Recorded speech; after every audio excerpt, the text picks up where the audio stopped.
예. 저는 오늘 요한복음 2장 1절에서 12절까지 말씀으로 우리 잠시 함께 말씀을 나누려고 합니다. 오늘은 우리 윤상철 선교사님께서 오셨으니까 이따가 인사 말씀하시고 또 대략적인 이렇게 인사를 해주실 거니까 설교를 되도록 짧게 하도록 하겠습니다. 저한테도 너무 좋은 날이죠. 네.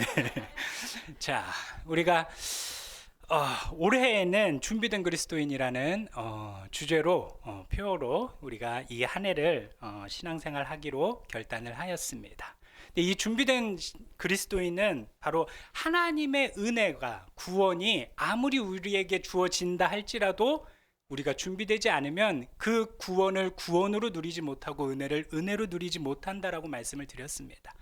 자, 그래서 이 한 해 가운데 마태복음, 마가복음, 누가복음, 요한복음, 사도행전으로 우리 한 해 가운데 말씀을 나눌 건데요. 오늘은 그 첫 시간으로 요한복음 2장 1절에서 12절의 말씀을 함께 나누는 시간을 잠시 가지려고 합니다. 자, 하나님께서는요, 주님을 통하여서 우리 가운데 은혜를 부어 주셨습니다. 구원을 부어 주셨습니다. 자, 그러면 가만히 생각해 보시면요, 하나님의 은혜가 우리에게 내리는 이유가 뭘까요? 주님의 구원이 우리에게 임한 이유가 무엇이냐라는 것입니다. 오늘 성경 본문에 보시면 그것을 알 수 있는 부분이 나오고 있습니다. 오늘 성경 본문에 예수님께서 어머니와 형제들 그리고 그의 제자들과 함께 예식에 참여하게 되었습니다. 자, 그래서 가만히 보시면 2절에 청함을 받았죠. 자, 그래서 3절에 보시면 자, 이 혼례 예식에 예상보다 하객이 많이 온 것 같아요. 그래서 도중에 포도주가 떨어졌습니다. 근데 그거를 어머니가 가만히 보니까 먼저 눈치를 챈 거예요. 그래서 어머니가 예수님한테 뭐라고 말합니까? 저들에게 포도주가 없다, 이 이야기를 합니다.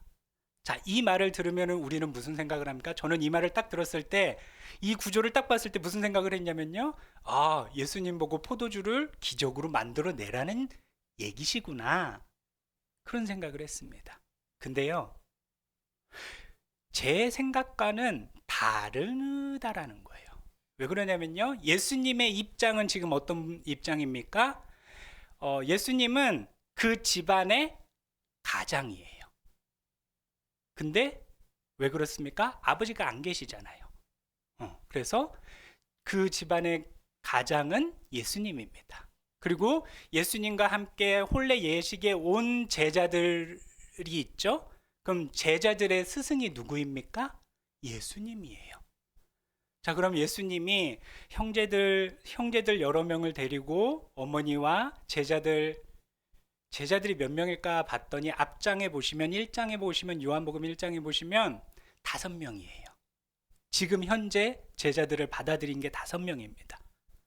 자, 그러면 이 5명까지 하면 대략 10명이 넘는 하객을 데리고선 예수님이 참석하신 거예요. 그럼 이 딱 참석을 했을 때 우리 의례 혼례식에 가면은 장례나 혼례나 이런 즐거운 행사에 가면은 우리는 꼭 행사에 가게 되면 우리는 꼭 무엇을 하게 됩니까? 부의금을 하잖아요. 그럼 부의금의 책임이 누구에게 있습니까? 장자이고 스승인 예수님에게 있다라는 거예요. 자, 그럼 지금 제가 그냥 생각했을 때 이건 제 생각입니다. 어머니의 이 말은, 야, 우리가 10명이 넘게 왔는데 우리가 너무 먹었나 봐. 포도주가 벌써 떨어졌대. 어떡하지? 이런 의미라는 거예요. 단순히 이성적으로 합리적으로 생각했을 때. 자, 그럼 그럼 그 부의금의 책임이 예수님한테 있어서 예수님한테 그 말씀을 하실 때 예수님이 뭐라고 말을 합니까? 예수께서 이르시되 여자여 나와 무슨 상관이 있나이까? 내 때가 아직 이르지 아니하였나이다. 여기서 한번 욱하죠. 어머니 보고 지금 뭐라고 칭합니까? 여자여. 전혀 모르는 사람처럼 이야기를 하잖아요. 근데 고대 문헌에 보면요, 이 여자여라는 표현은요, 사랑하는 아내를 부를 때도 혹은 존경하는 어머니나 사랑하는 어머니를 부를 때도 칭하는 말이었다라는 거예요. 그러면서 이제 여기서 핵심은 바로 뭡니까? 내 때가 아직 이르지 아니하였나이다. 자, 그냥 예수님의 어머니가 일상적인 그런 대화로 예수님한테 그것을 이 포도주가 없다라고 걱정을 이야기했을 때 예수님은요 다른 입장에서 얘기하신 거죠. 메시아로서 활동할 시기가 아직 되지 않았다라는 거예요. 사역의 절정인 십자가의 사역이 되기까지 아직 자신의 때는 되지 않았다라는 겁니다. 자, 예수님이 어머니한테, 사랑하는 어머니한테 완곡하게 거절의 의사를 내비쳤지만, 자 5절에 보면 어머니가 뭐라고 얘기를 합니까? 어머니가 그 하인들에게 이르되 너희에게 무슨 말씀을 하시든지 그대로 하라 하니라. 이거는 예수님의 기적을 바란 어머니가 아니라 예수님의 어릴 때 행적에 보시면요, 누가복음에 보시면 예수님이 12살 때 성전 6월절에 이렇게 예배하러 예루살렘에 갔다가 성전에 갔다가 집으로 돌아가는 길에 딱 가다 보니까 예수님이 없는 거예요. 그래서 이 부모님이 예수님을 찾으러 가다가 성전까지 이르니까 예수님이 그곳에서 무엇을 하고 있습니까? 누가복음에 보시면 사흘 후에 성전에서 만난즉 그가 선생들 중에 앉으사 그들에게 듣기도 하시며 묻기도 하시니 듣는 자가 다 그의 지혜와 대답을 놀랍게 여기더라. 그의 부모가 보고 놀라며 51절에 보시면요, 그 어머니는 이 모든 말을 마음에 두니라. 예수님의 어머니는요 기적을 바라신 게 아니에요. 예수님의 놀라운 지혜가 있음을 기억하고 있기 때문에 예수님에게 어떤 지혜로 이 어려움을 이겨내게 해줄 것이다 라는 기대감을 가지고 하인들에게 예수님이 무슨 말을 하든 그대로 따라봐라 라고 이야기를 한 겁니다. 자, 그랬더니 예수님께서는 지혜롭게 하신 것이 아니라 어떻게 하셨습니까? 기사를 일으키사 물이 포도주가 되는 놀라운 기적을 일으키셨다라는 거예요. 자, 그래서 그 연회가 더 기쁨의 연회가 되었다라는 것입니다. 자, 우리는 이 예수님의 첫 기사를 보면서 느낄 수 있는 게 바로 뭐냐면요, 예수님은 어머니의 부탁과 제자들에 대한 예식에 참여한 것에 대한 책임이 있으신 분이란 겁니다. 근데 이 어머니가 말을 했을 때 예수님께서는요 완곡하게 그것을 거절했지만 예수님께서는 결국 그 가족의 가장으로서 또 제자들의 스승으로서 자신의 책임을 다 지고 계신 것을 볼 수 있게 되었다라는 것입니다. 즉 오늘 성경 본문에 보시면 예수님께서는요 가족에 대한 그리고 제자들에 대한 책임을 간과하지 않으시는 분이시라는 거예요.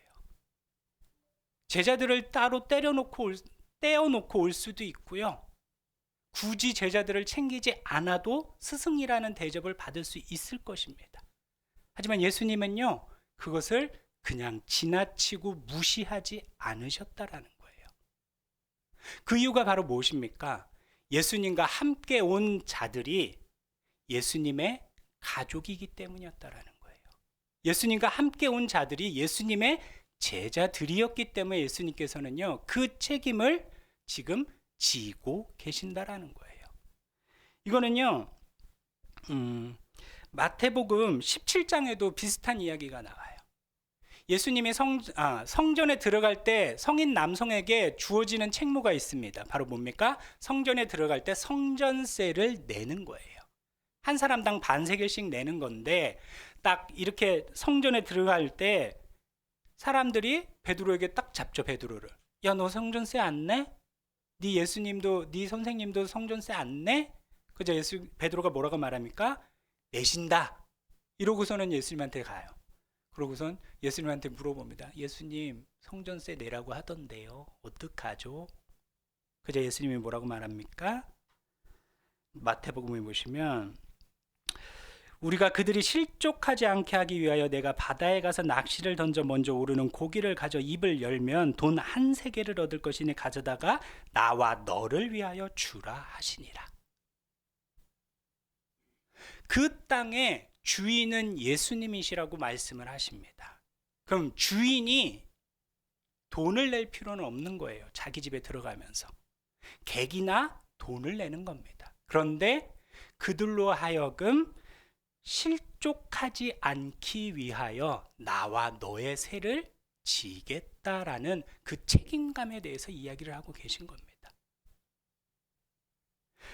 오늘 예수님은요, 책임감이 강하신 분이십니다. 그 책임은요, 하나님을 사랑하심으로 말미암아 이 땅에 오신 책임인 것입니다. 그리고 우리와 관계하심으로 생기는 책임인 것입니다.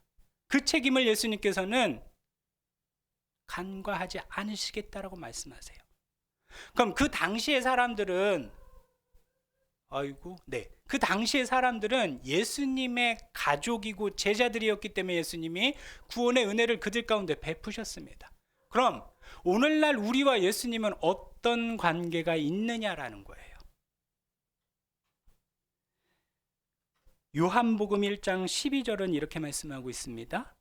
영접하는 자 곧 그 이름을 믿는 자들에게는 하나님의 자녀가 되는 권세를 주셨으니, 예수 그리스도의 이름을 믿는 자, 예수 그리스도의 십자가의 사역을 믿는 자에게는요, 하나님의 자녀가 되는 권세를 주셨다라는 거예요.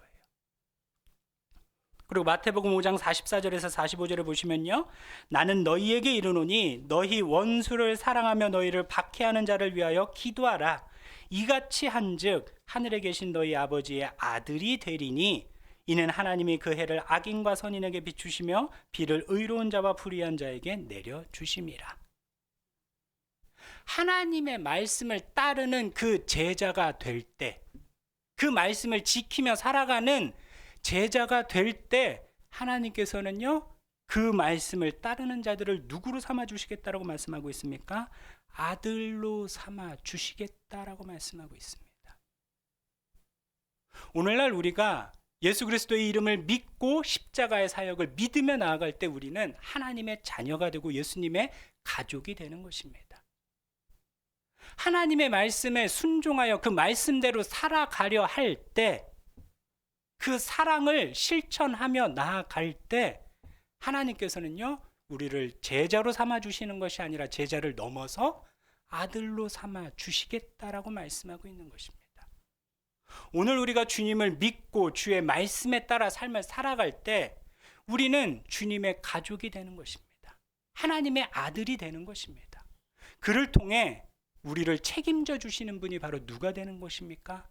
예수 그리스도께서 되시는 것입니다. 주님이 우리의 메시아가 되어 주시는 것입니다. 그를 통해 예수님이 어머니와 자신의 형제들을 위해 또 제자들을 위해 물이 포도주가 되는 기적을 베푸셨듯이 우리에게 구원의 은혜와 놀라운 기사와 인도하심을, 긍휼을 우리에게 베풀어 주시는 것입니다. 그 책임을 다하시는 분은 예수 그리스도시라는 겁니다.